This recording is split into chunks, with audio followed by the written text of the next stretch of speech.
All right, everyone, so this is the process of redoing this current toggle switch system. It's not too pretty. There were a lot of iterations of driver's seat, passenger seat, changes to the front end. So I was splicing, I was cutting, resoldering.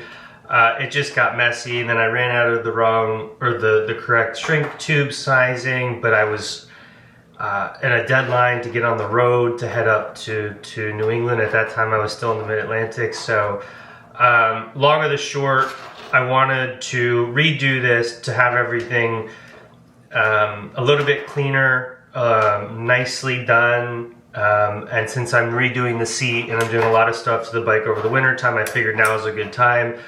I've got one brand new switch left over. I've got a couple more on the way. So what I'm going to do today is just kind of walk through what it all looks like to make this look a lot better. Also, you can see I've got the power to the two switches on one line, but I had the ground separate for a multitude of reasons. But this time I'm going to tie all the grounds together, tie the power together, reduce the amount of wires going to the battery itself, one for the power, one for the ground, and just kind of clean things up overall. So what I've done already is kind of measured out my wires, cut some of the wires, and got things ready to solder. So you can see this is the new power setup. So this will go to the battery with the fuse in line, and then power to each switch. So the switch has a power coming in on one end, power going out to whatever device you're sending power to, and then your ground. So a power for each will look like this, right? And then each of these will have a wire coming off the middle, one going to the LED light bar, one going to the charging port, and then a ground coming off of each that will come together, and like this will tie into one connector to go to the battery. So that's it. I'm gonna just go to work and interested to see how long it actually takes. But I pre-measured everything out. I gave myself probably about a half a foot to a foot of extra length. So when I go to install it on the bike, I should have plenty of length, and I could trim the ends and do the final bit of soldering to where the wires are going to connect to the devices themselves. But what's more important for me to do today is to get all the soldering for the switches and everything done, so that once the switches are installed on the bike, because it's kind of a tight fit, I'm kind of ready to just put them in, lock tight the threads, and boy, oh boy, this is giving me a hard time.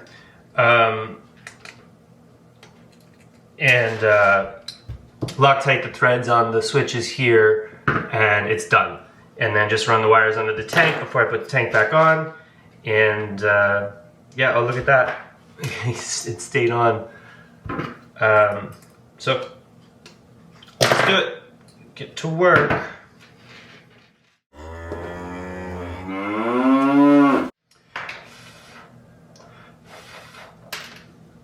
All right, so the beauty of doing all the prep work last night was I just had to solder and shrink tube these on. So power is all done.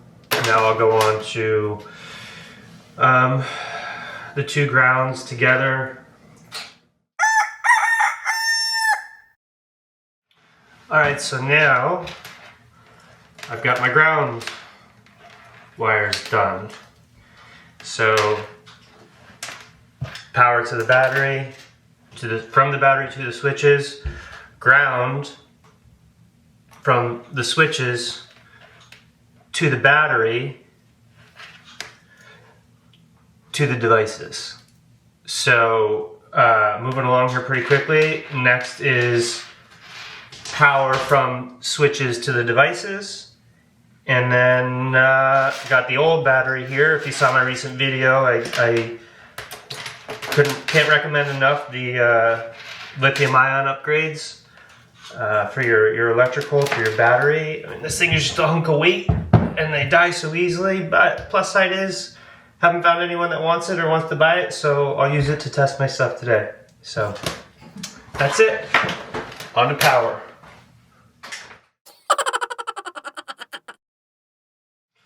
Oh, and something that I can't stress enough, I can't tell you how many times I have started soldering and forgot to put the shrink tubes on. I don't even want to admit how many times I did that when I initially did this, was it almost 2 years ago now? So try to remember. It's inevitable you're going to forget, but it's a lot easier to put the shrink tubes on before you solder, because then you're going to have to cut wires and put the shrink tubing on and then resolder. So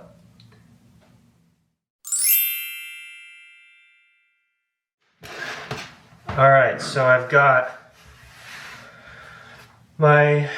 all my ends that are connecting to the switch done. So what I'm going to do now is test. So power into switch. Power into switch. This switch might be faulty, so that's why I ordered a few more. I think it's like $8 for 2 of them, so we'll see. If this one works and this one doesn't, I'll swap them just to see. So I got power to switches. Now I've got power to device. And I've got power to device. Obviously you want powers to kind of be separate. Well, you want all the wires to be separate, but let's see if I can get a little creative here. Tie that to that little knob. Tie this to this little knob. Even though nothing's connected yet, it still also just keeps it less cluttered. So we're going to the battery here with this guy. Or girl, whatever your fancy is. Alright, and now we're going to ground here. Well, that's fine. Ground here. And so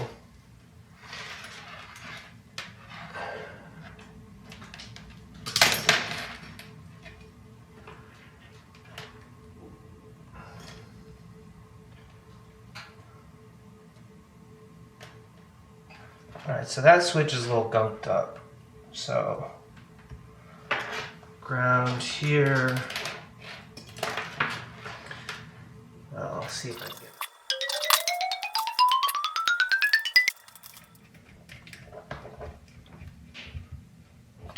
Okay. To device.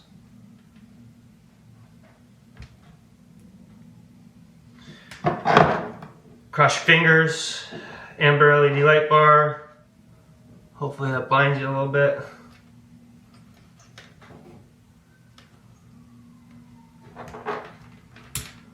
Nothing. I know the battery's good.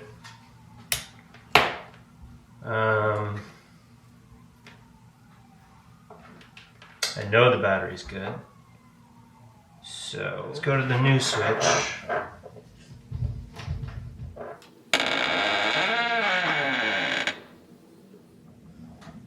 Aha!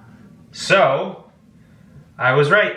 Switch is bad. So what I'll do is add this to the recycling of junk electronics and see if I can't take off. So these just came off with a bike, but I've soldered these things on here. So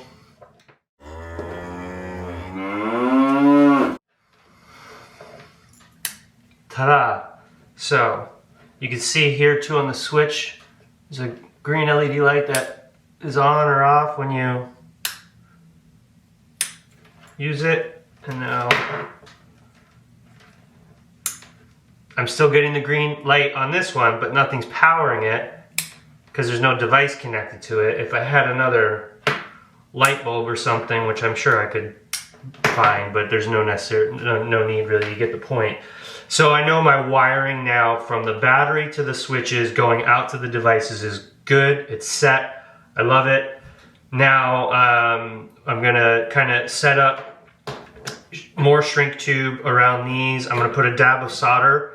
I'll crimp these on a little bit very lightly, put a dab of solder, shrink tube over that whole piece so the switches are nice and covered up, because it is pretty tight where they go. Obviously I could do it on this one, but I can't do it until the new switches arrive to replace this one, but that's all right. It's I got a lot going on right now coming up in my life, so it'll be pretty busy, so it's good to get things done while you can. So I'm going to get this one all done when the switches arrive, hopefully in the next couple of days. I can switch over, do that new switch, and then it's really ready for the bike.